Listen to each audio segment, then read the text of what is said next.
So I just got off the phone with a man who he's not hair on fire. He's not on the verge of divorce. He's not feeling unsafe or unsettled or unsure in his life. He's just feeling that he wants a little more connection. He wants a little more, he wants a little less frustration. He wants to be a little more contented. He wants to understand a little more what's going on. He wants a little less stress around sex, relationship. He wants just a little more understanding as to what things are going on and just to not be as frustrated before as he's been. And he wants to enjoy his life. He just wants to relax and be able to have some fun and laugh and play.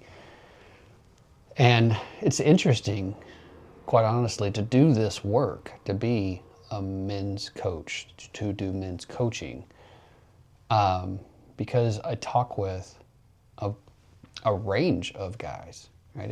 Everything from 2 days ago, a day before yesterday, and yesterday, I had two separate conversations with different guys who were facing separation and divorce. They had the divorce bomb dropped on them, right? This is the phrase that usually gets used. I had the bomb dropped on me. And they're in a world of hurt, confused, uncertain, living in limbo land, not really knowing what comes next, being afraid of losing their family and losing everything that they've worked for, and not really knowing, what they're going to do after divorce. Life after divorce seems scary. That idea seems scary. And it's not what they want. But also when I talk to guys, I talk to guys like the guy that I was talking to today, who's not on the verge of divorce. He's not in that place where, the divorce bomb has been dropped on him. He's just trying to understand how to have a better relationship with his wife.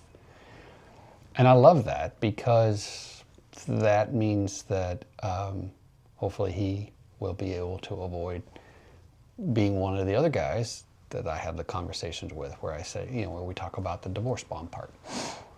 And it's just really interesting. I find this work really fascinating.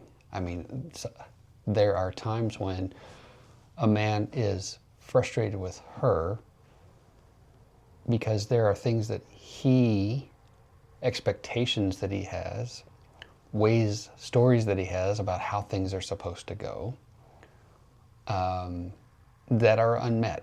So you can think of these as unmet expectations, that he thinks it's supposed to go a certain way and it doesn't, and he's frustrated by that. But then when we have a conversation, or I introduce him to a book or a video, and I say, well, actually, take a look at this, then he comes back again and he goes, oh, that doesn't work the way I thought it did at all. And can't we just, as human beings, acknowledge that any time that we think something is supposed to work a certain way and then it doesn't, we get frustrated by that. We get frustrated because we have expectation, and then we have frustration, and then we have maybe even anger, right? I mean, how many times have you tried to open something, a box, a bag, any kind of package, and you're like, it's supposed to open this way, or I think it's supposed to open this way, or I think this side is up, or whatever. And then it doesn't. And then all of a sudden you just like this inanimate object is kind of pissing you off, right? So it's really interesting to be able to talk with a man and say, hey, take a look at this resource, and that sort of unravels a little piece of the hairball for him. And then the other part of it is recognizing that a lot of times the things that we think are the issue, the external, the things outside of us that we think, oh, if I can just get that to be different, if I can just get this person to think this way, or to act this way or to agree with me in some way, then everything will be fine.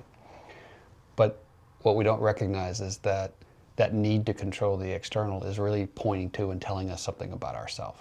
That something on the inside is needing to control. Something on the inside doesn't feel safe.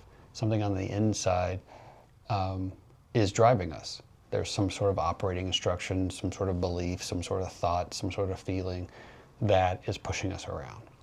And I just find it fascinating. I find the human mind fascinating, and how simple it can be to have a conversation with a man and then have him go into his own mind and reconcile that for himself and go, well, that's not the way that works at all. Or, oh, I've been telling myself this whole time. Or, oh, when I let go of that, then I can actually see what's going on. It's just fascinating. Never thought that I would be doing this work. I never thought that I would be here. My high school counselor never told me that this would be what would light me up and get me out of bed in the morning.